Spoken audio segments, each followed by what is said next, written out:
Taste the Daily. Chengalpattu மாவட்டத்தில் உள்ள நெல்லிச்சேரி, அஸ்தினாபுரம் உள்ளிட்ட பகுதிகளில் சாலைகள் சிதிலமடைந்து மரணக்குழிகளாக மாறியுள்ளதாக பொதுமக்கள் வேதனை தெரிவித்தனர்.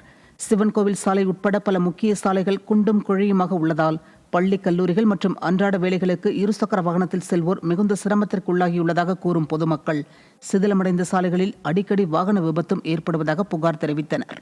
பல்லாங்குழியாக மாறிவிட்ட சாலைகளை விரைந்து சீரமைத்து தருமாறு விடியா திமுக ஆட்சியின் தாம்பரம் மாநகராட்சி அதிகாரிகளிடம் பலமுறை கோரிக்கை விடுத்தும் தீர்வு கிடைக்கவில்லை என பொதுமக்கள் குற்றம் சாட்டினர்.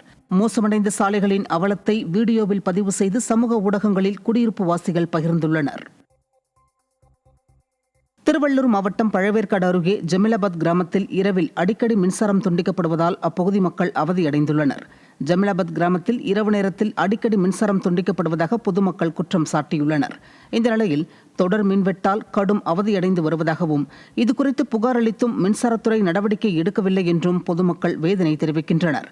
திறனற்ற திமுக அரசு பொதுமக்களுக்கு மின்சாரம் வழங்காமல் அவர்களை வஞ்சித்து வருவதாக குற்றச்சாட்டு எழுந்துள்ளது.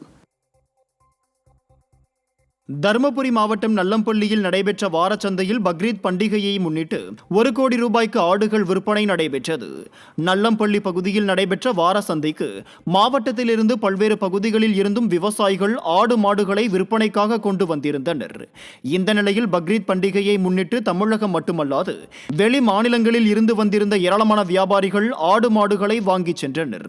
இந்த ஒருநாள் கால்நடை சந்தையில் மட்டும் சுமார் 1 கோடி ரூபாய்க்கு வியாபாரம் நடந்துள்ளதாக வியாபாரிகள் தெரிவித்துள்ளனர்.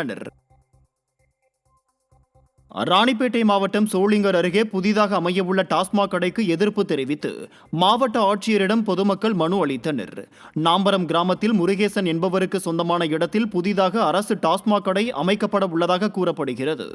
இதனை அறிந்த அப்பகுதி மக்கள் டாஸ்மாக் கடை அமையவுள்ள இடம் வழியாக மாணவ மாணவிகள் பள்ளிக்கு சென்று வருவதால் மாணவர்களுக்கு பாதுகாப்பற்ற நிலை உருவாகுவதுடன் தங்கள் கிராமத்தில் சட்டம் ஒழுங்கு பாதிக்கப்படும் அவல நிலை உள்ளதாகவும் கூறி டாஸ்மாக் கடை அமைக்க எதிர்ப்பு தெரிவித்து ஆட்சியரிடம் மனு அளித்தனர்.